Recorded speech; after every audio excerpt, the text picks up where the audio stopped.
And we're back with the WELSTech podcast. This is what episode is this? 345 for Tuesday, June 10th, 2014. This is a show about technology, ministry,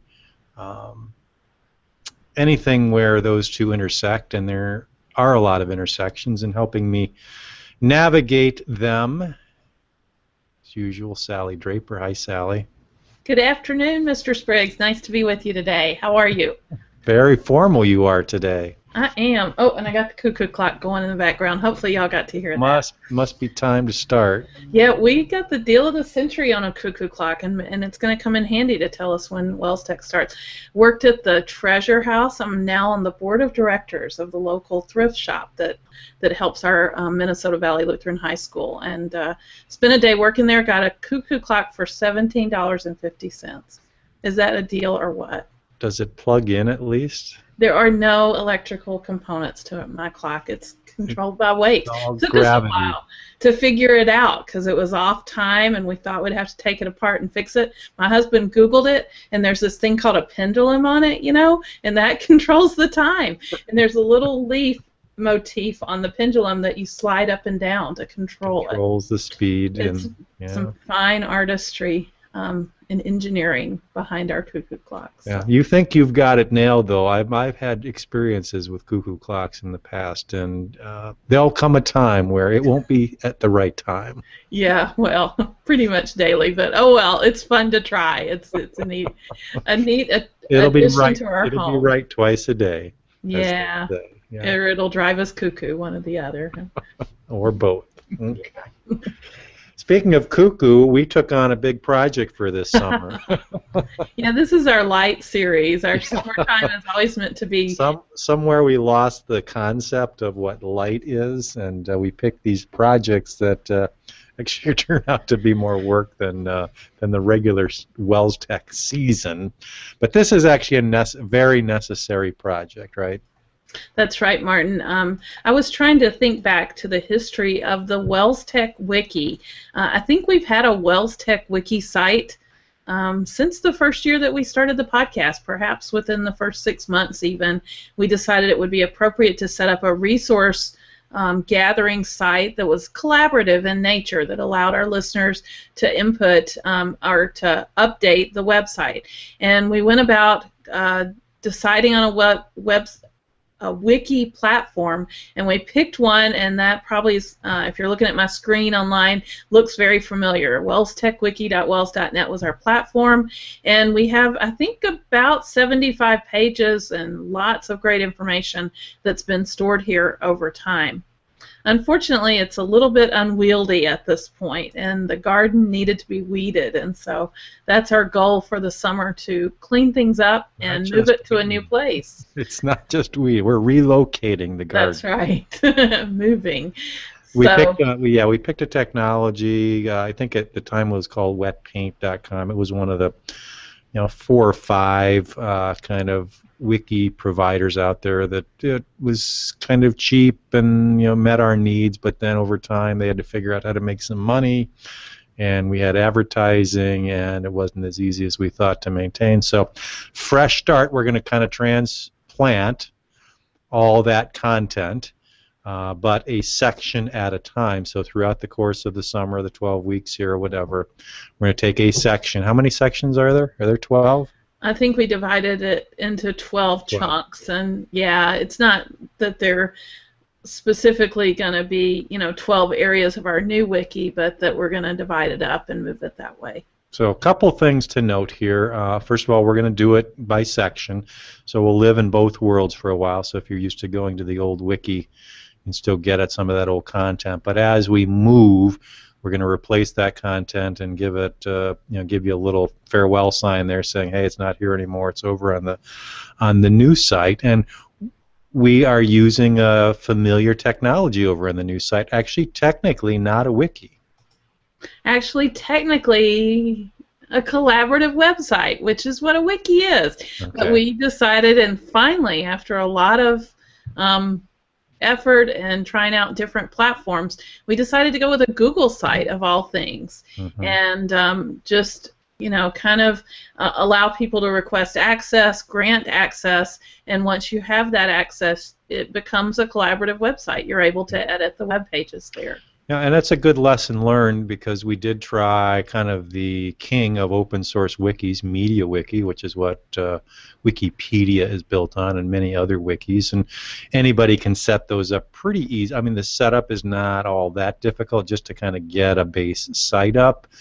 But if you're thinking of putting up a wiki for whatever purpose, whether it's collaborative, note-taking, or documentation, or whatever, you may want to consider Google Sites, because the tools are fairly familiar, they're integrated, and they do require a login, so we had a little workaround for that part of it. So a general purpose wiki handles that in a little bit different way, but for our purposes, we used one of our forms tricks, right?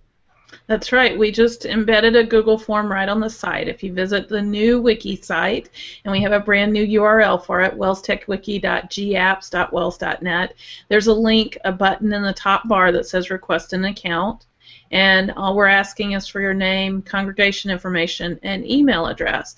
The trick is, if you have a Google address, it might be a Google Apps account or just a plain old Gmail address, that's going to be the best email address to sign up for an account with, because if you don't, in the account creation process, you're going to be prompted to create a Google account. And so go ahead and use your Google address if you have one. Otherwise, Google will walk you through the steps of setting up a Google address. A Google address is required for editing Google Sites. And we get no promotional credits or kickbacks from Google for forcing you to get a Google account. That's just kind of the way it is. Sorry. We all get to learn in the process, though. So that's right. Consider it a teachable moment. There you go. Once you have an account and you're logged in, the site's going to look like this, but it's going to have some extra stuff at the top. And that's where you get your edit icons and things. So there's a little page here, how to edit this wiki, where we show you what to look for. And once you're in that edit mode, you can just click into the site and make changes. You can add new pages and all those great benefits of wikis. Yep. So what content have we moved this week? And I say we very, very loosely, because it's what content did Sallie move this week? You played a great supporting role, Martin. You were very encouraging. So, actually, maybe just a quick tour of the sidebar of the site, where we kind of broke up all the existing content into 6 major categories. We have Bible, church, communication, equipment, office, and school. And so throughout the summer, we're just going to be working our way through these categories, moving content into each of them. And so we started with Bible. And place to start. Yeah, I thought so too. And we didn't have a lot on the old wiki. We pretty much had one page dedicated to Bible resources. And I added a few links. I added a link to our WELSTech Ministry Resources page, because in addition to the things on the wiki, we have a whole lot on our WELSTech site related to Bible resources as well. So, but links to major Bibles, mobile Bibles, and different resources and reviews around different Bible study tools. We've done podcasts in the past where we compared Accordance, which is a Mac-based product for the most part, BibleWorks, and Logos. Those are probably the 3 big ones that theologians use for digital Bible study, and there's lots of resources here around all 3 of those. Yeah. So remember, the point of this is not for us to do it, but for you to do it. I mean, we have actually probably more limited experience than almost all of our, many of our audience. So what we'd like you to do is go in there, dig in. If you find stuff that's inaccurate or incomplete, complete it or correct it. If you find stuff that's missing, or if you don't find stuff that you think you should find, add it, because really the point of this is to build a site that people are going to use as a resource. And this is going to be really driven, the success of it will be driven by how engaged our WELSTech listeners are. So please go in there and take a look at this stuff. We haven't done much in adding stuff along the way in this migration process. We'll have our hands full just trying to get cleaned up content from one place to the other. Get the weeds out Right. and do a little watering. But you guys really need to make it grow. Yeah, to be real honest, I'd like to go through, maybe I'll have a kid do this or something, and click every one of these links, and I haven't done that. I've made sure the links transferred over from the other site, but I mean, there could be a lot more effort even with just the basics that we have there. It looks okay, and the links are there, but verifying that those pages still exist after years that they've been linked to or whatever. Mm-hmm. Right. So then after converting that area, the Bible area, I moved on into the church area. And what you're going to see kind of throughout the site is sub-page listings and things. So you got your main categories, but then there are a wealth of sub-pages underneath each of those categories. So there'll be kind of a driver box that will allow you to link to all the different sub-pages. And under church, there are two main areas. One is related to online worship, and the other to worship planning. So I really focused this week just on the online worship resources, which is probably one of the most visited areas of the wiki, where we have links to things like archived audio and all the different congregations that are putting perhaps sermon recordings on their website.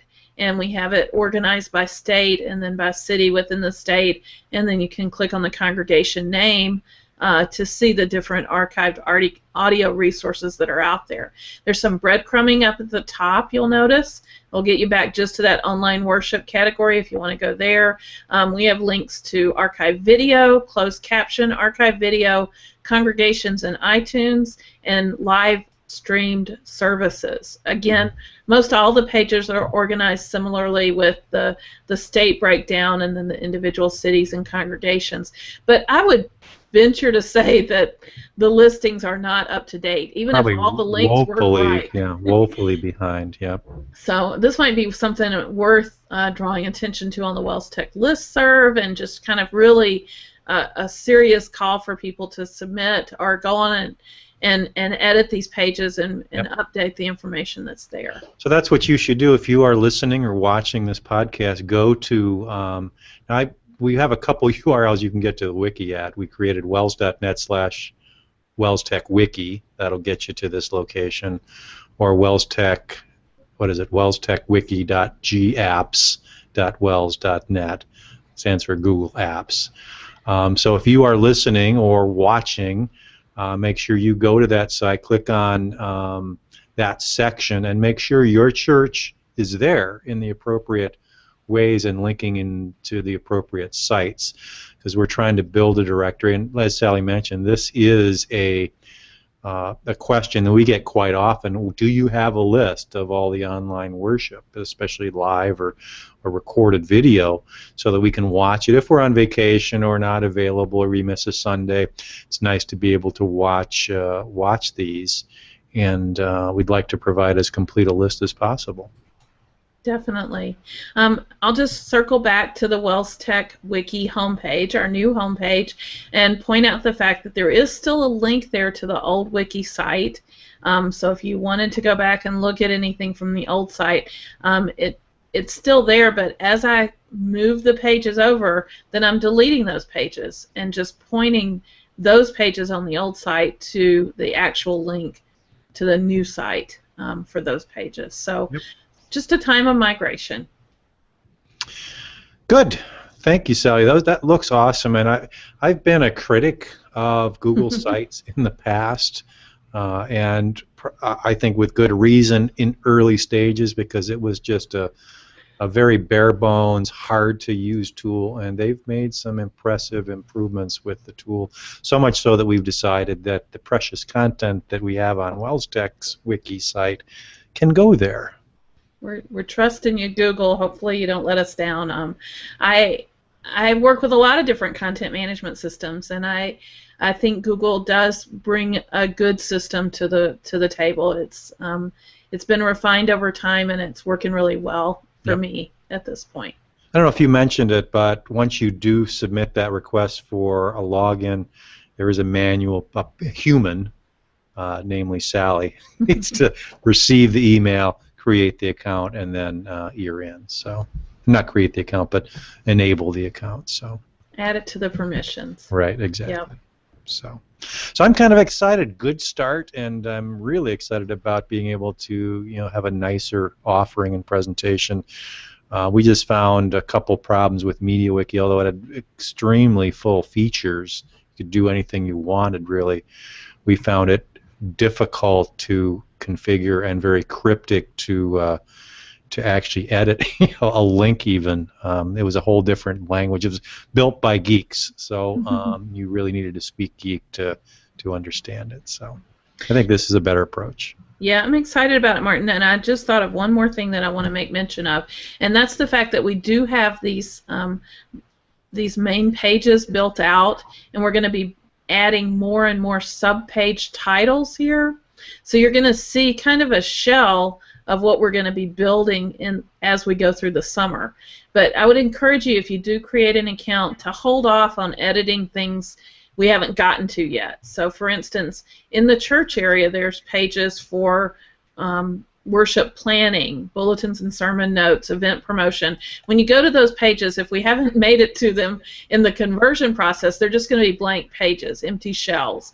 And I don't want you to start, I don't want our brand new WELSTech Wiki folks to start editing pages that we haven't migrated yet. So just a word of caution. Thank you, thank you. Mm-hmm. All right, with our abbreviated summer schedule, we are going to take a break from our ministry resources and our listener reviews. Those will return, never fear. We had a good time with those last year. But we will not dispense with some of the more popular segments of the show, and that's our tips and picks and, of course, community feedback. So I will start out once again with my tip of the week. And remember, our tips are just little nuggets that maybe make you a little bit more productive, call something to your attention. It's a keyboard shortcut, it's a little quick utility, it's an approach, whatever. My tip is for all of you iOS and Mac users with the Apple Developer Conference just over last week. There was a lot of news coming out about Mac OS 10, the operating system, and iOS 8. But there is a little tool that I found very useful when I'm using my iPhone or iPad or on the Mac, and that's this concept of the reader. And let me see if I can do a quick screen share here. Let's try this guy. And we will. We're making a renewed effort, Sally, to be sympathetic to our listeners, not just our viewers. We know that there are both contingents out there, so we will try and paint a visual picture for you people that are on the treadmill or taking your walk or mowing the lawn and listening to us at the same time. Audio only, you mean? Right, and Yeah. that's what I said, or that's Yeah. what I meant. Yeah. Or if you're ironing clothes, as I know one of our listeners does. So, but the reader icon, the ability to take a web page that maybe has an article wrapped in all kinds of stuff, or maybe it's ads, maybe there's multiple articles, some of which you're interested in, some of which you're not. Safari, both on iOS, in the iPhone and the iPad, and also on Safari on the Mac, has a reader button. So on iOS specifically, it's up in the URL bar, and it's just a little, it's four lines, and that last line is a little bit shorter to kind of give the icon of text. And if you're on an article, let's say on a web page, and I'll break my own word here, but I'll show you with my. Actually, I've got to show you by changing back to my camera. On my iOS screen, you can see right next to the bar up here at the top is so here's a screen with all kinds of other stuff on it and so on. You got pictures, you got headers, whatever. But there's a little icon right at the top there that I can click on, and it will take that article, blow it up, which is great for us with hard eyesight that is challenging us in our old age, and blow up the text and make it scrollable and take all the ads out and all the extraneous information, footers and such, and just gives you a clean-looking article view. The same happens on Safari on the Mac. There's a little reader button. It actually says reader right in the URL bar at the top. And once you click on that, then it'll take it. And on the Mac, it's even better because you have controls for the size of the text. So you can increase or decrease the size of the text more or less on the screen. And it does a great job. You have to be on an article to do it, but it's pretty smart. And it'll only show up when it can do something for you. So that little reader application or a little add-on for iOS or for Safari on the Mac is just a nice little tip if you use one of those systems. You may not have even known what it did. It was just sitting up there waiting for you to tap on so that you could get that clean view of what you wanted to read. Do you know about that, Sally? I'm sorry that you asked me that question. I think I made it my tip of the week just recently, actually. Did it? Yeah, I was debating whether I'd remind you of that, but oh well. That means that repetition will help our listeners really Was it one of those that. shows I wasn't on? No, it was one of those shows you were on. We talked about this within the last month or two, but that's a great tip, Martin. I'm really excited that you So good. So good. Two we did it times. twice. That's right. Was it a pick or a tip you had? I think it might have been a tip. I'll have to look back, but I'm pretty sure I talked about those little bars in my You know, when I was talking about the failing eyesight in my old age, the brain waves that goes along with that too. Yeah. I'm with you. So you let me go through that whole thing. I enjoyed it. It was a great explanation. Thank Yours you. was probably better and better prepared too. I don't know about that. So thanks for that tip, Martin. I will talk about Google Sites. Since I've been living the Google Sites world a little bit lately. Sally, do yes, you remember a couple weeks ago that was my tip? I don't think Google so. Sites. Not this tip. Sorry. Okay. Bummer. Okay. Anyway, Google Sites has a feature called templates that makes designing a consistent look on your website really super easy. So as you come up with a page design that you want to repeat throughout the site, for instance, as I was working on all these different online worship pages and all the subpages there, I wanted them to have a certain look. I wanted them to have this breadcrumbing feature turned on, and that's not automatically turned on. I wanted them to have files and comment capability at the bottom of the page. And so what I did was I created one page that had those components all set up, and then once I had that page in place, I could save that as a page template with my Google Site features, management tools. And when I save it as a template, when I create a new page on the site, here's all the different templates that are available, and it's going to be in that list. I called it a wiki page. I named it that so that I would recognize that I wanted all my wiki pages to have that template applied to them. So that's just a little trick that allows you to set up things and do them consistently and not have to go and tweak settings on each individual page after you create them, because the out-of-the-box web page may not fit what your needs are for your particular Google site. So be sure to tap into that template capability, and I'll have a link in the show notes to some help if you're interested in learning more about that. Very cool. You are becoming googlier and googlier with each passing day. I am. I just found out I'm a Google education trainer, so I get to props for that. Get the inside scoop and share with you guys on a regular basis. Very excited about that opportunity. Props to Jason Schmidt, who also was recognized as a Google education trainer. So it was April 15th, 2014, unfortunately, 8 short episodes ago. Although your focus was on iOS 7 on the iPhone. You expanded that. I did not realize there was a reader button in the Mac Safari. So there you go. So a little something extra there for you. That's right. That's right. Okay. Move on to our picks of the week, and hopefully I picked something that you haven't picked in the last 2 months. But you're up. Okay. I am going to just point you to a page on the Northwestern Publishing House website where they are now offering an iOS app with the Meditations daily devotional. So Meditations, you guys probably have laying on your coffee table right now. It's that wonderful book of daily devotions that comes out of NPH on a regular basis. And they have now gone mobile with it. So you can subscribe.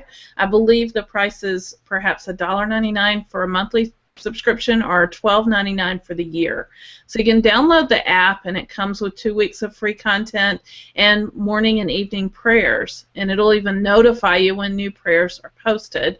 But then if you want to get the devotional content on a regular basis, there is a subscription model with that, $12.99 per year. As if that weren't good enough, NPH has a page of other options for meditations, everything from large print to email subscriptions, ebook versions, so you can get it for Nook or Kindle, all different options here. So if you're not an iOS user, I don't believe they have an Android app at this time, but they do have other electronic versions. So check out the links from the show notes and subscribe if you are interested. Very nice. We did talk about MPH's meditation on March 19th, 2014. The iOS app? No, maybe we didn't. Cut me some slack. You're trying to trying. redeem myself. You are. Maybe we did. I don't know. We'll have to look that one up, too. This would be the show of repeats. In fact, it was a ministry resource on that. How about day, that? So. Imagine that. Thought that sounded familiar too. We are really taking a vacation. We told Bat you. in 1,000. That's right. I'm pretty confident that my pick of the week is not a rerun, but it certainly is something that I've found useful over the past couple of weeks. It's called DuckDuckGo, and not the game. That's Duck Duck Goose. Right. DuckDuckGo. Did I get the right? You That's see in the nice right mind map screen there? Yeah, wrong screen. Yikes. Hang on here. There it is. DuckDuckGo is a search engine. And it is a search engine that aggregates. It doesn't really do its own search, but it pulls from Google. It pulls from Bing. In fact, let me see if I can find what it pulls from here. I thought there was a page here, but basically they promise a couple of different things. First of all, there's no tracking whatsoever, so you can search for anything, and none of the the things that Google or Bing does about tracking your activity and building a profile happens here. So they do that. They do a good job of moving. No ads. They try and filter out any spam results that you might get, and it's really, really quick. So it's nicely done, and I think that it is probably one of those things that kind of flies under the radar. It's it's just done by a couple people. It's a small team. You can see that there's 10 people here that do it. But they pull from Wikipedia, they pull from Bing, they pull from Google, they pull from just some of the main search engines that typically are used. Internet Movie Database, Flickr are some of the tools that they use, and the search results are really nicely done. So I don't know what we'll get if we search on WELSTech. Let's see what happens here. Well, we definitely come up, and our wiki site, our old wiki site, comes up. Facebook, Twitter, you can see that they're pulling from all different sources. So we've got the Twitter feed, we have Facebook, and then it gives a ranking. This little, for those of you watching, you can see a little green symbol toward the left, and that is a reputation engine that they use. That's kind of an open source tool that's out there. I forget what it's called, but basically if it's a site that has a good reputation, it gets this little green symbol, and fortunately in most cases we have a green symbol, but let's see, what is this for? The actual website doesn't have a green symbol. Yeah, it has an orange symbol. We're going to have to check on that. But these all have meaning here. And it also tells you if you've visited the link before, if you've been to that site before. So nice little aggregating search engine. Here's our Vimeo account, our stuff on SlideShare. So it does a nice job that probably gives you better results, I think, than if you just searched on one search engine versus another. One thing I really like about it is that there's no pager to it. If you get to the bottom of the page, it just keeps adding more results. So you can kind of keep scrolling rather than clicking the next. It just adds them to the bottom until you don't have any more search results. So that's one really cool feature about it. It will allow you to go quickly into images or videos or even apps, and just does a nice job. You can change the visuals of it. So you can get a dark setting versus a light setting. Over in settings, you can kind of tweak it for what you want to see. Do you want to see the full URL so you can kind of see what you're clicking on? Suggestions. There is a plugin for Safari. I think there's plugins for Chrome as well that makes this your default search engine. But if you're interested in alternate search engines that kind of aggregate search results, try DuckDuckGo. That's DuckDuckGo.com. I like the privacy nature of it. You Yeah. know, it does feel like sometimes Google knows a little bit too much about us, so that's nice. Absolutely. All right, so let me find my way back to my camera here. And we are going to move on to, well, we probably should just give a quick tease, because this is coming in the next week or so. You may hear more about it. The WELSTech Conference for 2015. So we're going to run a WELSTech Conference. We haven't run one in like 8 years, and that was kind of a blended one with kind of an old teachers conference. And I think the one before that was back in '03, I want to say. So it's been over 10 years since we've had a true WELSTech conference before I started. We're going to be running it next July, so watch out for that. The announcement that's coming out shortly, you'll probably see it in Together, is a call for presenters.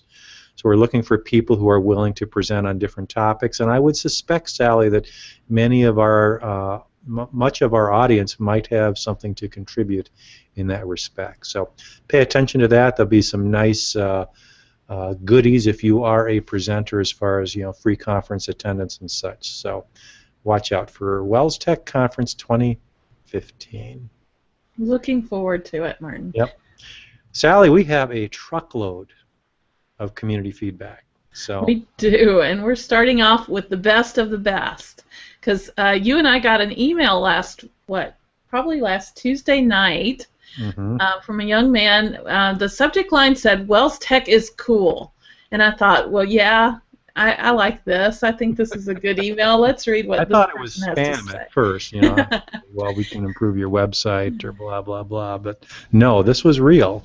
This was from Noah Georgeson, who's from North Fond du Lac, Wisconsin, and who over the past 1 month and 18 days listened to not 1, not 10, not 100, but 343 historical episodes of the WELSTech podcast, the entire history, 6.5 years of podcasting. Wow, Noah, that's pretty amazing.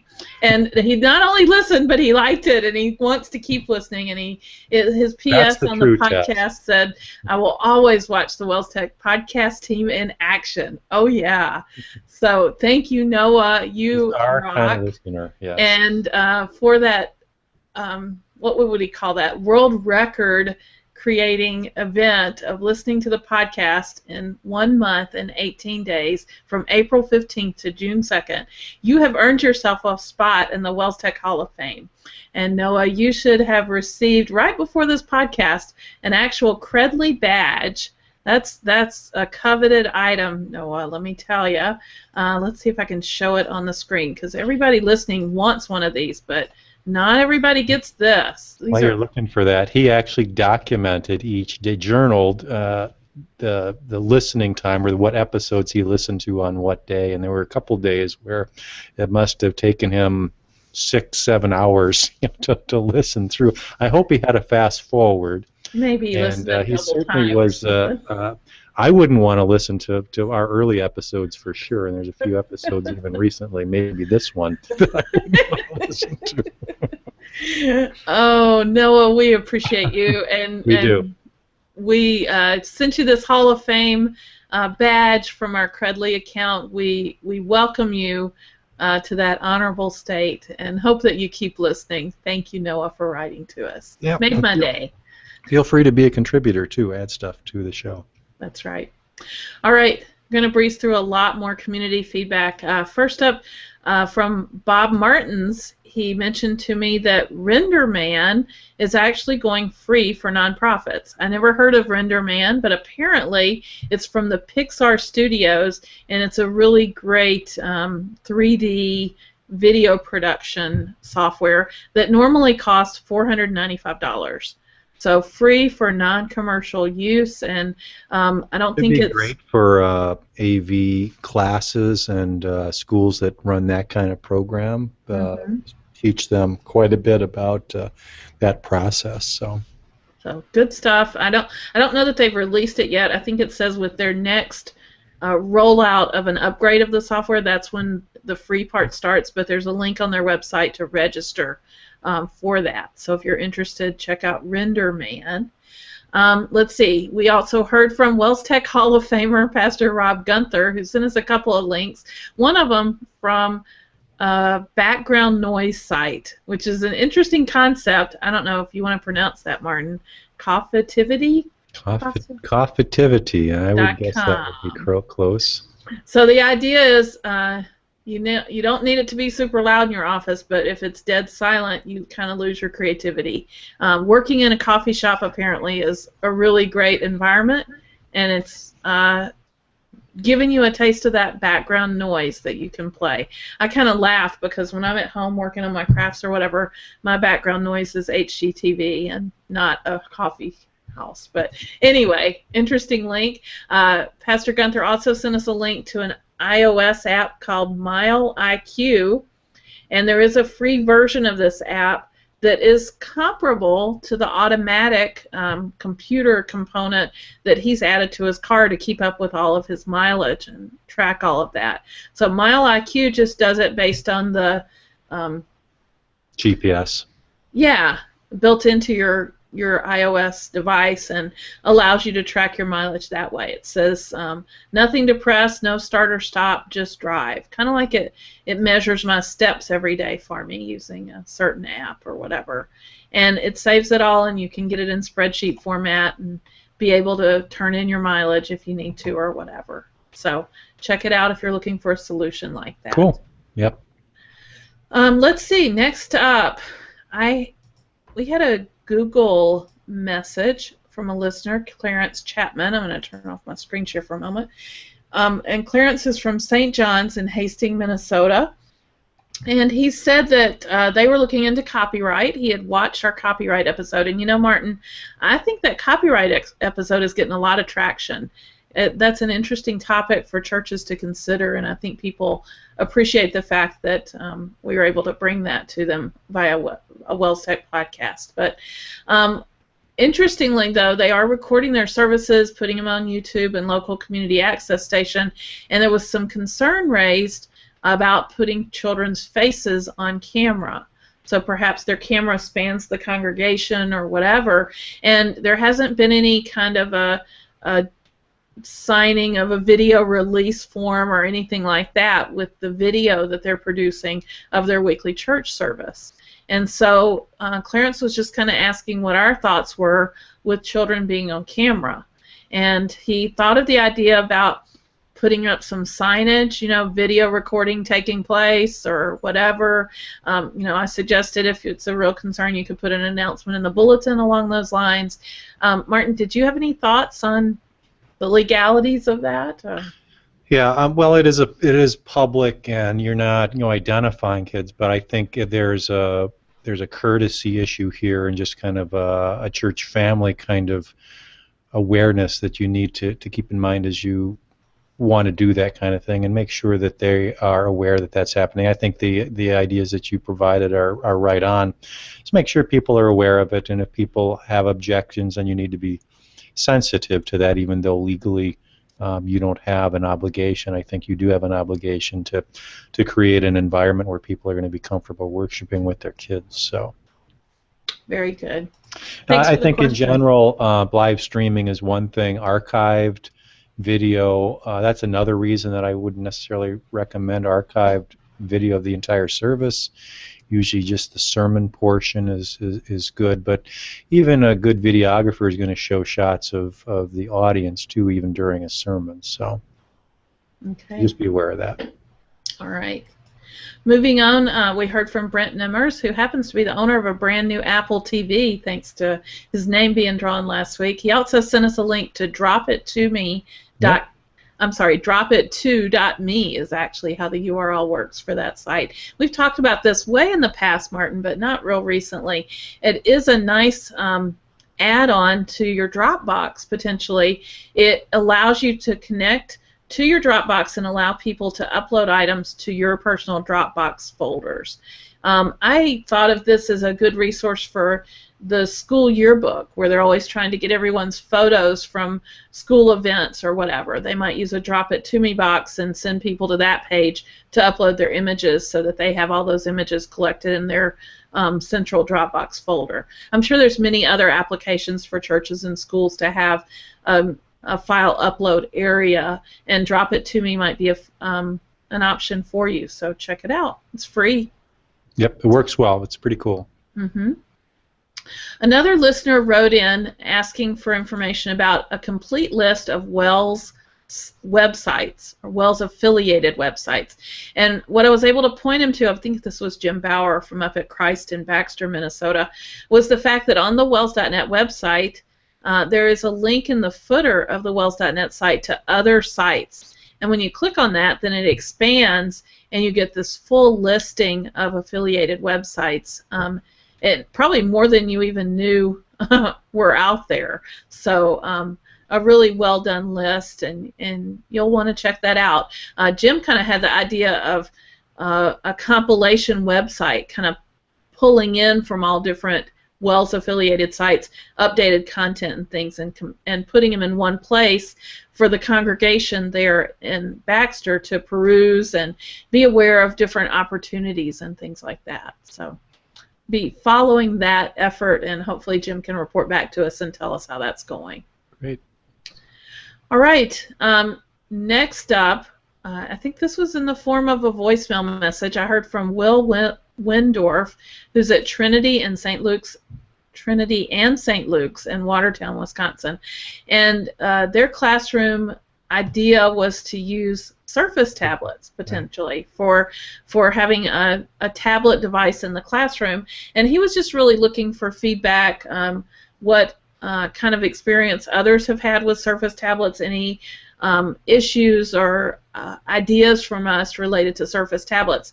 And Martin, this is not one where I would say we're doing a double take on, because I can't say that we've specifically talked about Surface in the classroom on the WELSTech podcast. Right, and I talked to Will just yesterday. He called me to follow up because I have used a Surface and do use one. My recommendation to them from a cost perspective and from just a App Store perspective was to think more Chromebook, because I think that's going to better meet their needs, but really there's nothing wrong with the Surface, and I know Microsoft is trying to get into that space, and they do have a decent app, a cadre of apps, but it's going to be a more expensive device, and I'm not sure how if it stands up as well. It's going to be closer in price to an iPad, so if you're thinking iPad versus Surface, that's really the comparison, versus a Chromebook, which is a different category. So lots of options out there, and I think there was another option that we talked about with Jason a couple weeks ago, was using a Nexus tablet or an Android tablet with the App Store that Google has as well. So you got a lot of different things to work through. I understand Will's question that boy, what's going to be best long term? Great question. Yeah, you certainly don't want to invest in a device, go down a path for a year or two. You've got to think longer term than that and hope that the hardware stands up for several years. So. I just have a hard time recommending against a Chromebook in the classroom because I've seen it work. I know there's no perfect solution, but as far as the administration of it, the apps, along with the Google Classroom coming out and everything else, it just seems like Google's right on top of the educational space. For sure. All right. Also want to share with you our DGO group. And for those of you that haven't visited this group, there's a link in the show notes each week. DGO is a social bookmarking tool. So me and a lot of my good friends hang out on DGO and share links this way. And you too can be part of that if you head over to our groups.dgo.com/group/WELSTech. There's a link that you can click on to join the group. And once you've joined the group, you can use your DGO plugin in your browser to easily add links here and tag them with WELSTech. And this week, I believe that there were 15 new links shared in our DGO group. Yeah. So one of the reasons I'm showing you the page is the fact that I can't go over all this great stuff that was shared here. But you'll definitely want to check it out and look through the links that are provided here. Tell us who the contributors were. Yeah, contributed by Jason Schmidt and Jason Winjet. Both of them are regular contributors to the DGO group, and just a couple to draw out. One was kind of a follow-up, Martin, to something you had mentioned on the podcast. We're all about repeating things this week, but apparently there was a lawsuit in Wisconsin that kind of addressed the housing allowance tax issue for clergy, and in contrast to that, apparently a lawsuit in Kentucky was handed down in the opposite direction, in favor of retaining the housing allowance and not saying that it was discriminatory or anything like that. So hopefully there's some balance there and things may not go the wrong direction in regard to housing allowance. Something to keep an eye on, yeah, because that is a nice benefit that is provided to church workers, male church workers, and we're typically very, I mean, it's a great benefit that allows them tax allowance. Absolutely. One more that I just want to bring out is called 10 Church Technology Goals for Your Church. Church Technology Goals for Your Church. That's a good title, huh? Anyway, I thought it was a really good short list if you want to get motivated. Number one, update the church Facebook and Twitter accounts on a daily basis. Number two, have a pastor or church leader submit a blog post once a week. Update the church website daily or weekly. Send regular email newsletters. So just kind of some stuff that probably has come out of our mouths on a pretty regular basis. Yeah, just kind of, quick and dirty. Here's a great list. Yep. Set these goals and do them consistently. That's kind of the big marker, is whether you actually adopt them and keep it up on a consistent basis. Yep. That's what I got for community feedback, Martin. Wow, that was a lot in a little time. Thank you. Please keep the feedback coming. We love it. If you go to WELSTech.wels.net and leave a note there on the show notes page, or comment on one of the episodes, we'll see it there. Also, WELSTech@wels.net, as Sally mentioned, DGO, all kinds of social networking places that you can get in touch with us. So please do that. Next week, we're going to continue our wiki reboot with worship planning, audience considerations, bulletin and sermon notes, event promotion, hangouts for seminars, lectionary on the Google Calendar, presentation software, always a popular topic, video clips for worship, all kinds of good stuff about worship coming up next week. Sally, we have a featured video this week. We do. This is new territory for us, Martin. We've talked about the fact that we'd like to develop playlists that are kind of a good place for people to go to know that we've, what's the good word for that? Discerned. We've vetted the Curated. videos. And one area that I think that's really wonderful to use videos in is when you're doing teaching or presentations. And sometimes maybe you want just a little 20-second clip or something to illustrate a point or to drive a point home or to motivate your audience in some way. And so I started a new YouTube channel this week called Presentation Teaching Videos. And our first edition, you guys may think I'm crazy, but I have the cutest little boy who just learned to ride his bicycle. And Martin, I sent you this link, but I bet you didn't look at it before the show, so I hopefully you did. love it. I did. He is a wonderful way to conclude a presentation when you want to just feel good that you've learned something. He learned to ride a bike, and he's super excited about it. And you just got to watch this video to see this little boy and how excited he is. I'd like to kind of follow his progress and find out what he grows up to be. Yeah, he's got a lot of joy in his heart. It's really cute. He does. So, very good. Thanks for sharing that. Thanks for your work, Sally. I look forward to our series, and hopefully our audience will too. Thank you for joining us, everybody. We will talk to you next week.